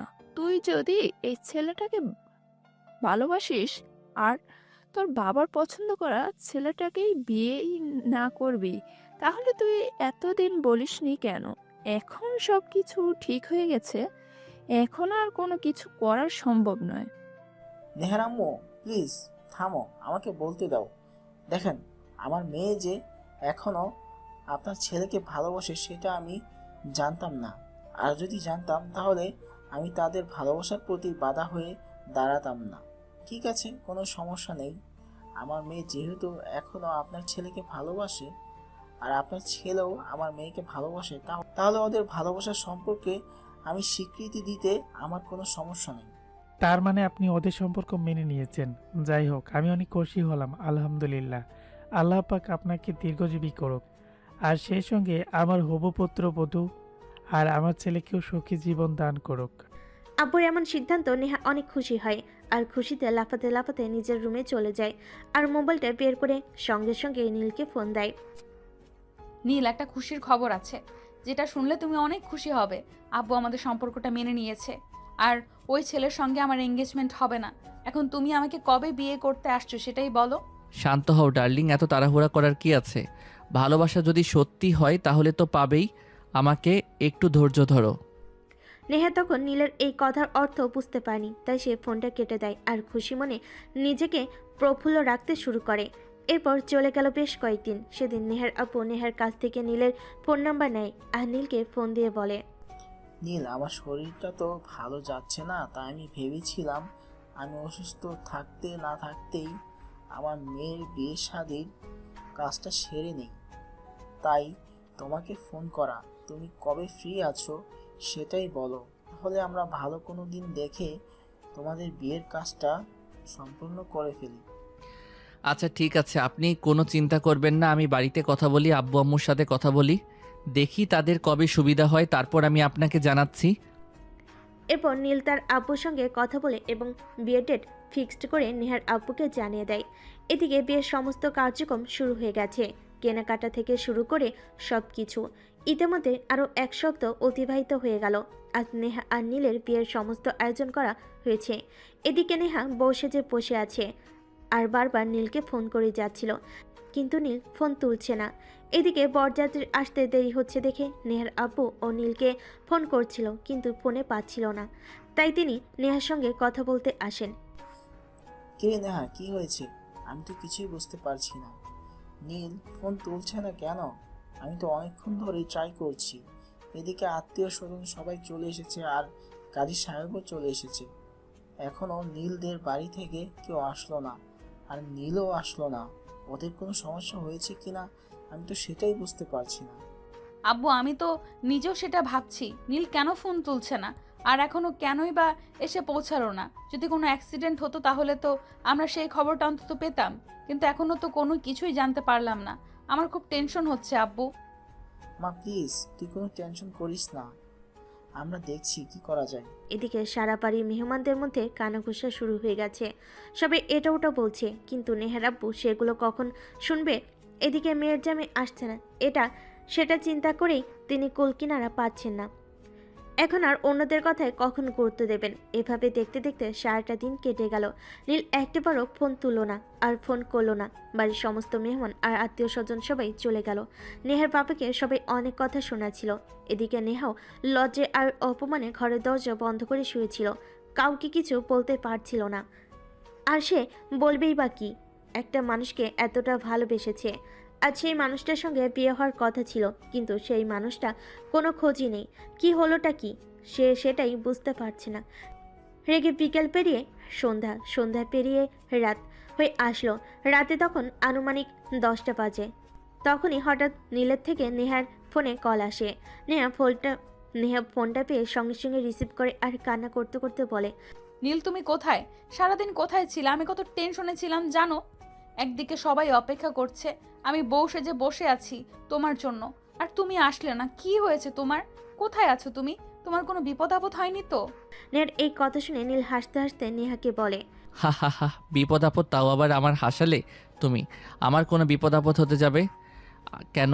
আমি তোমার বাবাকে বোঝালাম অপমান বিষয়টা কতটা কষ্টের। সেদিন যখন তোমার বাবা আমার বাবাকে অপমান করে এলাকা ছাড়া করেছিল, আমার বাবার কতটা কষ্ট লেগেছিল সেটা আমি তোমার বাবাকে আজ বুঝিয়ে দিলাম।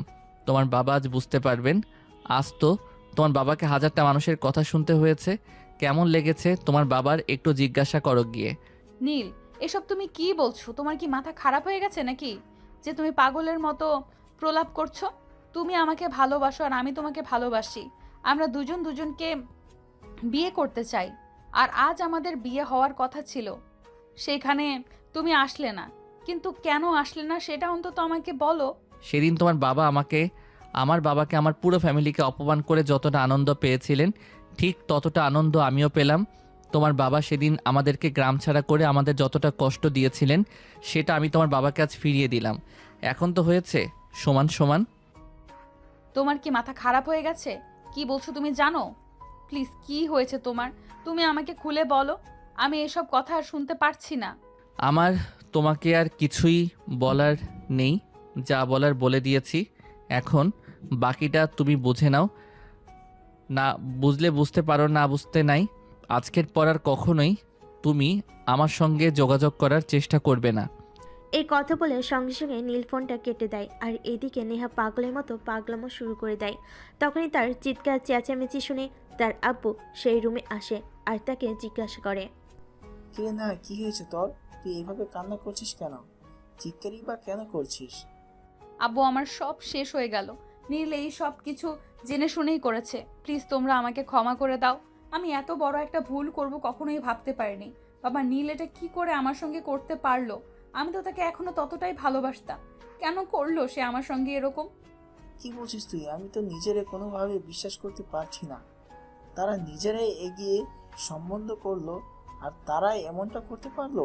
এটা তো আমি ভাবতেই পারছি না। যাই হোক মা, তুই কোনো টেনশন করিস না। দেখা যাক কপালে কি আছে। আরেকটা কথা মনে রাখবে, আল্লাহ যা করে ভালোর জন্যই করে। হয়তো আল্লাহ তোর জন্য ভালো কিছু রেখেছে। আব্বু, আমি নীলকে ভালোবাসি। নীলকে ছাড়া বেঁচে থাকা আমার পক্ষে সম্ভব নয়। আমি অন্য কাউকে কিভাবে কল্পনা করতে পারি?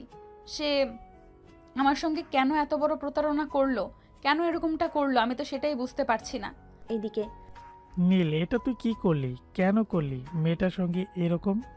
মেয়েটা তোকে ভালোবাসে আর তুইও তাকে ভালোবাসিস, কেন মেয়েটাকে কষ্ট দিচ্ছিস? আর তারপরও ফ্যামিলিকে কেন এভাবে অপমানের সম্মুখীন করলি? কাউকে অপমান করাটা আর কারোর ভালোবাসাকে উপেক্ষা করাটা কতটা অপমান আর কতটা কষ্টের, সেটা তারাও বুঝুক। সেদিন আমাদের কতটা কষ্ট হয়েছিল নিজেদের ভিটেমাটি ছেড়ে দূরে চলে যেতে। আজকে তাদেরকেও আমি সেটা বুঝিয়ে দিলাম। কিছু কিছু মানুষকে শিক্ষা দেওয়ার প্রয়োজন আছে।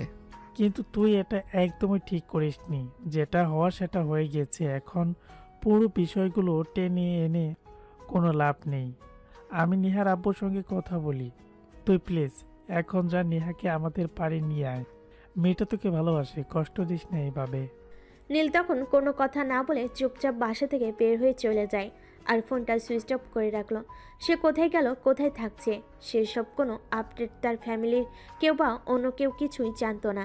সে একদম নিরুদ্দেশ হয়ে চলে গেছে। এদিকে নেহা তো পাগলের মতো করছে। নীলকে সে প্রচণ্ড ভালোবাসে। সে সারাক্ষণ শুধু বসে বসে কান্নাকাটি করছে, খাবার খাচ্ছে না, কারোর সঙ্গে কোনো কথা বলছে না। এরকম অবস্থা দেখে নেহার আব্বু নীলের আব্বুর সঙ্গে যোগাযোগ করার চেষ্টা করেন এবং অনেক খোঁজ নিয়ে নীলের বাড়ি পর্যন্ত তিনি পৌঁছে যান। ড্রয়িং রুমে নীলের আব্বু আর নেহার আব্বু দুজনের সামনাসামনি বসে আছেন। তখন নীলের আব্বু নেহার আব্বুকে বলে, দেখুন, আমি আপনাকে কি বলবো ভাষা খুঁজে পাচ্ছি না। আমি নিজেই বুঝতে পারছি না আমার ছেলে কি করে এরকমটা করতে পারলো। আর সেদিনের পর থেকে বাড়ি থেকে চলে গেছে কোথায় যেন, কোনো খোঁজ খবর আমি কিছুই জানি না। আমিও তো সেটাই বুঝতে পারছি না, নীল কি করে এরকমটা করতে পারলো। আমি তো কিছুই বুঝতে পারছি না। এদিকে আমার মেয়েটাও পাগলের মতো করছে, খাচ্ছে না, ঘুমাচ্ছে না, সারাক্ষণ শুধু কান্না করছে। কি করব কিছুই বুঝতে পারছি না। কিন্তু নীল কেন এরকমটা করলো? এভাবে দুজনে কথা বলতে থাকলো, কিন্তু কি করবে কিছুই করার নেই। তখন নেহার আব্বু নীলের আব্বুকে বলে, আচ্ছা, একটা কাজ করা যায়, চলুন আমরা নেহার সঙ্গে গিয়ে কথা বলে দেখি নেহার কাছ থেকে কোনো কিছু জানা যায় কিনা, নেহাকে একটু শান্ত করা যায় কিনা। অতঃপর নীলের আব্বু আর নেহার আব্বু দুজনে নেহাদের বাড়িতে চলে গেল। নেহা তখনও নিজের রুমে বসে বসে কান্না করছিল। তার দুনিয়ার কোনো হুঁশ নেই, সে একমনে কান্না করে চলেছে। নীলের আব্বু তখন নেহার পাশে গিয়ে বসলো আর মাথায় হাত রেখে বলল, মামনি, তুমি প্লিজ কান্না করো না। আমি জানি তোমরা দুজন দুজনকে অনেক ভালোবাসো। এভাবে চলে যাওয়ার কারণটা আমরা কিছুই বুঝতে পারছি না। তার সঙ্গে যোগাযোগ করার অনেক চেষ্টা করেছি, কিন্তু কোনোভাবেই পেরে উঠছি না। আঙ্কেল, নীল কেন করলো আমার সঙ্গে এরকমটা? আমি তো তাকে প্রচণ্ড ভালোবাসি। তাকে ছাড়া তো আমি আমার জীবনটা কল্পনাও করতে পারি না। একটা সময় ভেবেছিলাম হয়তো জীবনে আর কোনো দিন তার সঙ্গে দেখা হবে না, কিন্তু আল্লাহ পাক পৃথিবীটা গোল করে রেখেছেন। তাই দিন শেষে আবারও তার সঙ্গে দেখা হয়ে গেল আর পুরনো ভালোবাসা জেগে উঠল। কিন্তু এরকমটা হবে আমি তো এটা কল্পনাও করতে পারিনি। তুমি প্লিজ নিজেকে শান্ত করো। নীল তোমার ছিল, তোমারই থাকবে, সে তোমাকেই ভালোবাসে। তুমি ছাড়া দ্বিতীয় কোনো নারী তার জীবনে নেই আর আসবেও না। না, তুমি আল্লাহর উপর ভরসা রাখো। তুমি আল্লাহর উপর ভরসা রাখো, সে নিশ্চয় তোমার কাছে ফিরে আসবে। কবে আসবে আর কি করে আসবে? আজ তো 1 সপ্তাহের বেশি হয়ে গেল, এখনো তো তার কোনো খোঁজ খবর নেই। সে কোথায় গেছে, কি করছে না করছে, কোনো খোঁজ খবরই তো আমরা জানি না। কি করে আমরা তাকে খুঁজে পাবো? মা, তুমি আল্লাহর উপর ভরসা রাখো, ফয়সালা মেনে নিতে হবে। আর আল্লাহ নিশ্চয় আমাদের সবার জন্য খুব ভালো কিছু রেখেছে। আর নীল তো ছোট বাচ্চা নয় যে সে ভুলভাল কিছু করবে। সে অ্যালার্ট, ভালো মতো বোঝার জন্য যথেষ্ট বয়স আর বুদ্ধি তার রয়েছে। তাই সে নিশ্চয়ই খারাপ কিছু করবে না, তার উপর ভরসা রাখো। এভাবে নীলের আব্বু আর নেহার আব্বু দুজনে নেহাকে বেশ কিছুক্ষণ বোঝালো। আর অনেকক্ষণ পর নীলের আব্বু নিজের বাড়িতে চলে গেলেন। এদিকে দেখতে দেখতে প্রায় 2 মাস হয়ে গেল, এখনো নীলের কোনো খোঁজ খবর নেই। সব বন্ধু বান্ধবের কাছে খোঁজ নেওয়া হয়েছে, কিন্তু তার কোনো খোঁজ পাওয়া যায়নি। তাকে সমস্ত আত্মীয় স্বজনের বাড়িতেও খোঁজা হয়েছে, কিন্তু কোনোভাবেই তাকে খুঁজে পাওয়া যায়নি। আর তার সঙ্গে কোনো যোগাযোগও করা যায়নি। আস্তে আস্তে সবাই বিষয়টা একটু ভুলতে শুরু করছে। এভাবে দেখতে দেখতে 2টা বছর কেটে গেল। নীল এখনও কাউকে বিয়ে করেনি, কারণ সে নীলকেই এখনও ভালোবাসে। সে তার জীবনে নীল ছাড়া আর অন্য কাউকে কল্পনা করতে পারে না। নেহার আব্বু নেহাকে অনেক বুঝিয়েছে, অনেক চেষ্টা করেছে উন্নত বিয়ে দেওয়ার জন্য, কিন্তু নেহা কোনোভাবে রাজি হয়নি। সে সবাইকে পরিষ্কার করে জানিয়ে দিয়েছে নীল যদি তার জীবনে না আসে তাহলে অন্য কোনো পুরুষ তার জীবনে আসবে না। নেহাকে নেহার আব্বু বুঝিয়েছে, নীলের আব্বু কিন্তু অনেক বুঝিয়েছে নেহাকে বিয়ে করে নেওয়ার জন্য, কিন্তু নেহা তবুও কারোর কোনো কথাই শোনেনি। তার একটাই কথা, বাঁচলে নীলের জন্যই বাঁচবে, আর মরলেও সে নীলের জন্যই মরবে। নীল তার জীবনে ছিল আর থাকবে, এটাই শেষ কথা। এভাবে কাটতে থাকে নেহার দিনগুলো। হঠাৎ একদিন নেহা হসপিটালে ডিউটি শেষ করে বাসায় ফিরছিল, তখনই হঠাৎ রাস্তার মাঝখানে তার গাড়ির সামনে আর একটা গাড়ি এসে দাঁড়ায়। সে অনেকটা ভয় পেয়ে যায় আর আতঙ্কে থাকে, কোনো মাস্তান বাহিনী তার সামনে এসে দাঁড়ালো কিনা সেটা নিয়ে। কে আপনি? আর আমার গাড়ির সামনে গাড়ি দাঁড় করিয়েছেন কেন? তখনই কোনো কথা না বলে গাড়ির ভিতর থেকে নীল বের হয়ে আসে আর নেহার সামনে দাঁড়ায়। নেহা নীলকে দেখে একদম অবাকের চূড়ান্ত সীমায় পৌঁছে গিয়ে জিজ্ঞাসা করে, আরে নীল, তুমি এখানে কি করে আর কোথা থেকে আসলে? তুমি জানো তুমি চলে যাওয়ার পর আমরা সবাই তোমাকে কত খুঁজেছি, কতবার তোমার সঙ্গে যোগাযোগ করার চেষ্টা করেছি, কিন্তু কোনোভাবেই তোমার সঙ্গে যোগাযোগ করতে পারিনি। তুমি কোথায় ছিলে এতদিন? কেন যোগাযোগ করোনি আমাদের সঙ্গে? আমি সরি নেহা, প্লিজ আমাকে ক্ষমা করে দাও। আমি যে ভুলটা করেছি জানি আমার অযোগ্য, তারপর আমি তোমার কাছে ক্ষমা চাইছি। প্লিজ আমাকে ক্ষমা করে দাও। তোমাকে ক্ষমা চাইতে হবে না, আর আমি তোমাকে ক্ষমা করে দিয়েছি। দেখো, আমি তোমাকে ভালোবাসি, তোমার জন্য আমি সব কিছু করতে পারি, কিন্তু তুমি আমাকে এইটা বলো যে সেদিন তুমি কেন কাউকে কোনো কিছু না বলে বাড়ি থেকে বের হয়ে চলে গিয়েছিলে? আর এতগুলো বছর তুমি কোথায় ছিলে? সেদিন আমি বাড়ি থেকে বের হয়ে এসে জাস্ট সিঙ্গাপুরে চলে যাই, সেখানেই ছিলাম এতদিন। কিন্তু এত কিছুর পরেও আমি তোমাকে ভুলতে পারিনি। আজও আমি তোমাকে ততটাই ভালোবাসি যতটা সেদিন বেসেছিলাম, তাই আমি আজকেই সেখান থেকে চলে এসেছি। প্লিজ নেহা, তুমি আমাকে ক্ষমা করে দাও আর তোমার জীবনে ফিরিয়ে নাও।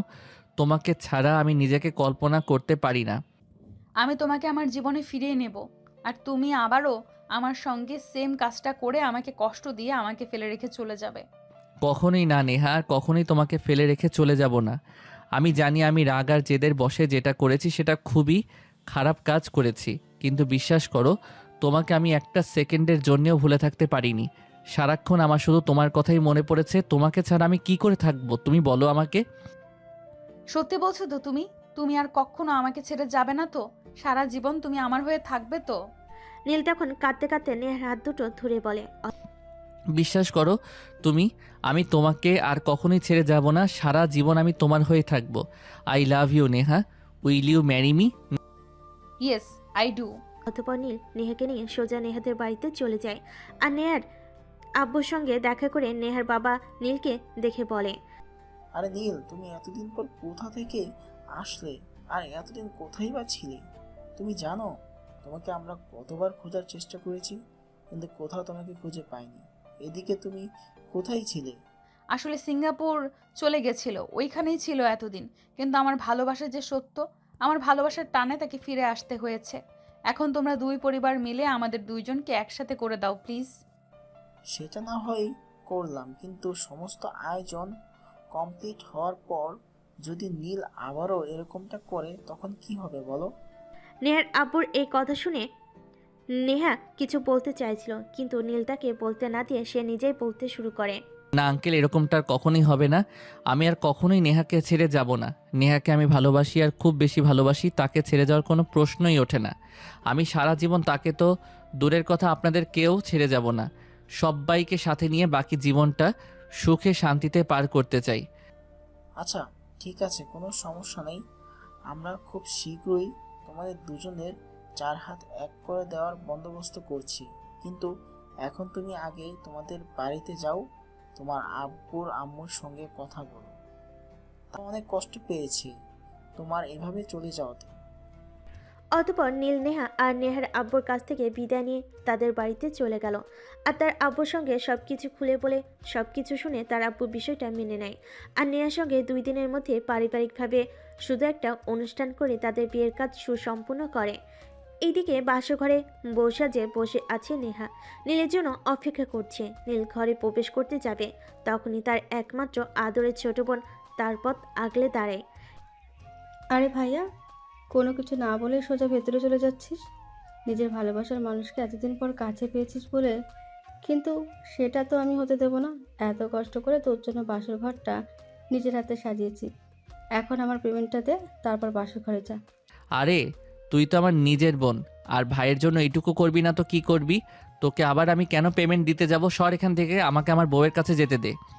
কখনোই না, এটা কোনোভাবেই হবে না। আগে আমাকে আমার পেমেন্টটা বুঝিয়ে দে, তারপরে তোকে তোর বউয়ের কাছে যেতে দেবো। তা না হলে কিন্তু তোদের দুজনের মাঝখানে গিয়ে আমি শুয়ে থাকবো, বুঝিস কিন্তু। এসব কি শুরু করেছিস? আমি সেটাই বুঝতে পারছি না। আচ্ছা ঠিক আছে, এই নে, এখানে পুরো 10,000 টাকা আছে। আশা করি তুই তোর পেমেন্ট পেয়ে গেছিস। এখন ঝটপট আমার রুম থেকে বের হও, আর আমাকে আমার ভালোবাসার মানুষটার কাছে যেতে দে। পাখিটা কত বছর ধরে আমার জন্য অপেক্ষা করছে, শুধু আমার একটু ভালোবাসা পাওয়ার জন্য। হ্যাঁ হ্যাঁ, সেটা তো দেখতেই পাচ্ছি আর বুঝতেই পাচ্ছি। এখন যা তুই তোর বউয়ের কাছে। আর হ্যাঁ, আমিও কিন্তু একটা ছেলেকে ভালোবাসি। আব্বুকে বলে ওর সঙ্গে আমার বিয়ের ব্যবস্থা করে দিবি, তা না হলে কিন্তু তোর খবর আছে। এই বলে নীলের ছোট বোন সেখান থেকে হাসতে হাসতে চলে গেল। আর এইদিকে নীল দরজাটা বন্ধ করে নেহার কাছে এসে বসে। তখন নেহা কান্না করছিল। এটা দেখে নীল তো একদম শকড। নেহা কেন কান্না করছে সে কিছুই বুঝতে পারছে না, তাই সে নেহাকে জিজ্ঞাসা করে। আরে নেহা, এখন আবার তোমার কি হলো? তুমি এখন আবার কান্না করছো কেন? এখন তো তুমি আমার আর আমি তোমার, আমাদের মধ্যে আর কোনো ফারাক নেই। এখন তো সারা জীবন আমরা দুজনে একসঙ্গে থাকবো। তারপরেও তোমার মনে কিসের কষ্ট? সব কান্না কষ্টের হয় না, কিছু কান্নার পেছনে কিছু সুখ লুকায়িত থাকে। আমি তোমাকে পেয়ে গেছি, আমার আর দুনিয়াতে কোনো কিছুই চাই না। সারা জীবন নিজেকে তোমার ভালোবাসার বন্ধনে আবদ্ধ করে রাখতে চাই। কখনো আমায় ছেড়ে যেও না। তুমি যদি আমাকে ছেড়ে চলে যাও, আমার মরে যাওয়া ছাড়া আর কোনো পথ খোলা থাকবে না। কারণ আমি তোমাকে এতটাই ভালোবাসি, তোমাকে ছাড়া 1 সেকেন্ড কল্পনা করতে পারাও আমার জন্য মৃত্যুর সমতুল্য। দূর পাগলি, আমি কি এত দূর থেকে ছুটে চলে এসেছি তোমাকে ছেড়ে চলে যাওয়ার জন্য? আমি তোমাকে কখনোই ছেড়ে চলে যাব না। আমি তোমার আছি আর তোমারই থাকবো, কারণ তোমাকে যে আমি ভীষণ ভালোবাসি, নিজের চাইতেও অনেক অনেক বেশি ভালোবাসি। আই লাভ ইউ পাগলি। Love you two. নীল তখন নেহার চোখের পানি মুছে দিয়ে বলতে থাকে। আজকের পর আর কখনো যেন তোমার চোখে পানি না দেখি। সব সময় হাসি খুশি থাকবে, আমার জন্য হাসি খুশি থাকবে, কারণ তোমাকে হাসি খুশি দেখতেই ভালো লাগে, কান্না ভেজা চোখে নয়। আর এখন এসব কান্নাকাটি বন্ধ করো। এত বছর অপেক্ষা করে তোমাকে পেয়েছি, এখন কি কান্নাকাটি করবার জন্য নাকি? আর আজ আমাদের বাসরাত, চলো ফ্রেশ হয়ে আসো, দুজনে একসঙ্গে 2 রাকাত নফল নামাজ পড়বো, আর আমাদের ভবিষ্যৎ যেন ভালো হয় সেটার জন্য আল্লাহর কাছে দোয়া করব। আচ্ছা ঠিক আছে। এই কথা বলে নেহা তখন বিছানা ছেড়ে নেমে ওয়াশরুমে চলে যায়। তারপর ফ্রেশ হয়ে অজু করে এসে দুজনে একসঙ্গে 2 রাকাত নফল নামাজ আদায় করে আর আল্লাহর কাছে তাদের সুখী দাম্পত্য জীবনের জন্য দোয়া করে। নামাজ শেষ হতে না হতেই নীল নেহাকে টান দিয়ে পাজা কোলে তুলে নিল। এমন অবস্থায় নেহা নীলকে বলতে থাকে, আরে এটা তুমি কি করছো? তুমি আমাকে কোলে তুলেছো কেন? আমি তো পড়ে যাব, আর পড়ে গিয়ে কোমরে ব্যথা পাবো। নামাও আমাকে। আমাকে দেখে কি তোমার পাটকাঠি মনে হয় নাকি যে তুমি আমার হাতের ফাঁক দিয়ে নিচে পড়ে যাবে? ভালোবাসি, আর ভালোবাসার শক্তি অনেক বেশি। তুমি যদি এইটুকু না হয় আরো 50 কেজি ওজন বেশিও হতে, তাহলেও আমার কোল থেকে পড়ে যেতে না, বুঝতে পেরেছো? এখন চলো বিছানায়। এই বলে নীল নেহাকে নিয়ে বিছানায় চলে যায়। আর আস্তে আস্তে নেহার শরীরে কাপড় চোপড় সব খুলতে থাকে আর নেহাকে আদর দিতে শুরু করে। এসব দেখে নেহা নীলকে বলে, আরে ওই মিয়া, সেফটি ফার্স্ট। কিসের সেফটি? কোনো সেফটি লাগবে না। 1 বছরের মধ্যে আব্বু ডাক শোনা লাগবো, আর কোনো কথা শুনতে চাই না, বুঝলা জান? তোমার কি মাথা খারাপ হয়ে গেছে? এসব কি বলছো? এত তাড়াতাড়ি বাচ্চা নিলে লোকে কি বলবে? আমি কারোর কথায় চলি না, কারোর কথা শুনিও না, বুঝতে পেরেছো? আর যার যা ইচ্ছা বলুক, তাতে আমার কিচ্ছুই যায় আসে না। এখন আর কোনো কথা না বলে আমি যেটা করছিলাম সেটাই আমাকে করতে দাও। এই বলে নীল আবারও নেহাকে আদর করতে লাগলো আর দুজনে ভালোবাসার অতল সাগরে ডুবে গেল। এরপর চলে গেল দীর্ঘ 6 বছর। নেহা আর নীল দুজনে সুখে শান্তিতে সংসার করছে। আর তাদের সংসারে ছোট্ট একটা কন্যা সন্তান এসেছে, যার বর্তমান বয়স 5 বছর। নাম তার নিশু। তাকে এই বছর স্কুলে ভর্তি করা হয়েছে। প্রতিদিন সকালবেলা বাবা মা অফিসে যাওয়ার আগে তাকে স্কুলে পৌঁছে দিয়ে যায়, আর স্কুল থেকে ফেরার সময় তার দাদা ভাই তাকে নিয়ে আসে। আজ সকালবেলা যখন রান্না করে কাজ করছিল, তখনই তার মেয়ে নিশু ঘুম থেকে উঠে আর বিছানা থেকে ডাকতে থাকে, আম্মু, ও আম্মু, কোথায় তুমি? তুমি তো সারাক্ষণই তোমার কাজ নিয়ে ব্যস্ত থাকো, আমাকে তো একটু সময় দাও না। সেই সকালবেলা বাসা থেকে বের হয়ে যাও, আর আসতে রাত 8টা-10টা বাজে। আজকে আমার স্কুল বন্ধ, প্লিজ তোমরা আজ আমার সঙ্গে থেকে যাও, আমাকে নিয়ে একটু বাইরে থেকে ঘুরে আসো। মেয়ের এমন কথা শুনে রান্নাঘর থেকে নেহা তার মেয়েকে উত্তর দেয়, কিন্তু মামুনি, আজ তো আমাকে অফিসে যেতেই হবে, কারণ একটা ইমার্জেন্সি অপারেশন আছে, ওটা করতেই হবে। আমি না গেলে সেটা হবে না। তুমি চিন্তা করো না, আগামী সপ্তাহে আমি আর তোমার বাবা দুজনে 1 সপ্তাহের ছুটি নেব, আর তোমাকে নিয়ে দার্জিলিং ঘুরতে যাব। ধুর, তোমরা একটুও ভালো না। আমার বন্ধুর বাবা মা অনেক ভালো, তাদের বাবা মা কত সময় দেয়, কয়দিন পর পরই ঘুরতে নিয়ে যায়। কিন্তু তোমরা আমাকে একটুও ভালোবাসো না, আর কোথাও ঘুরতেও নিয়ে যাও না। তোমরা ভালো না, পচা। মেয়ের এই কথোপকথন বিছানায় শোয়া থেকে শুনছিল নীল। প্রায় সে বিছানার থেকে উঠে বসে, মেয়ের মাথায় হাত বোলাতে বলতে মেয়েকে বলে, মামুনি, আম্মুকে এভাবে বলতে হয় না। তোমার আম্মু সারাদিন অনেক পরিশ্রম করেন, তখন সকালবেলা তোমার আম্মু আমাদের সবার জন্য নাস্তা বানায়, তারপর তোমাকে স্কুলে পৌঁছে দিয়ে হসপিটালে যান। সেখান থেকে ফিরে এসে আবার সবার জন্য নিজের হাতে রাতের খাবার তৈরি করেন। সারাদিন তাকে অনেক পরিশ্রম করতে হয়, তাই প্লিজ আম্মুকে এভাবে বলো না কখনো। ঠিক আছে, আর কখনোই বলবো না। কিন্তু আমার বন্ধুদের বাবা মা, এদের তো এত ব্যস্ততা নেই, তারা তো আমার বন্ধুদেরকে অনেক সময় দেয়, কিন্তু তোমরা তো আমাকে একটু সময় দাও না। তোমার আম্মু তো তোমাকে বলল আগামী সপ্তাহে আমরা ঘুরতে যাচ্ছি, তাহলে আর এত চিন্তা কিসের? তাছাড়া তোমার আব্বু আম্মু দুজনেই ডাক্তার, আমাদের দুজনকে খুব ব্যস্ত থাকতে হয়, বুঝলে? তখন নিশু মাথা নাড়িয়ে হ্যাঁ সূচক সম্মতি জানালো। আর এইদিকে নেহা সবার জন্য নাস্তা রেডি করে টেবিলে নিয়ে এসে সবাইকে খেতে ডাক দিল। এরপর সবাই মিলে একসঙ্গে টেবিলে বসে নাস্তা খেতে শুরু করলো। তখনই হঠাৎ নেহার মেয়ে চেয়ার থেকে উঠে তার কাছে চলে আসে। এটা দেখে তার মেয়েকে সে বলে, কি ব্যাপার মামুনি, কি হয়েছে? তুমি নাস্তা ছেড়ে উঠে এলে কেন? কোনো সমস্যা নাকি? আই এম সরি আম্মু, আমাকে ক্ষমা করে দাও। তোমাকে ওভাবে বলা আমার উচিত হয়নি। ধুর পাগলি মেয়ে, এর জন্য তোমাকে আবার সরি বলতে হবে নাকি? এরকম তো তোমার মতো আমরাও ছিলাম। আমাদের আব্বু আম্মু আমাদের ঘুরতে না নিয়ে গেলে আমরাও এমনটাই করতাম, কিন্তু আমাদের আব্বু আম্মুদের এত ব্যস্ততা ছিল না যতটা আমাদের প্রফেশনে। যাই হোক, চিন্তা করো না, আগামী সপ্তাহে আমরা সবাই মিলে ঘুরতে যাচ্ছি। ওকে আম্মু, thank you so much. You are the best আম্মু। এই বলে তার মেয়ে তাকে জড়িয়ে ধরে, আর সেও তার মেয়েকে আলিঙ্গন করে পাপ্পা খায়। এভাবেই চলতে থাকে তাদের দুষ্টু মিষ্টি ভালোবাসার সংসার। গল্পটা এই পর্যন্তই ছিল। কেমন হয়েছে কমেন্টে জানাতে ভুলবেন না কিন্তু।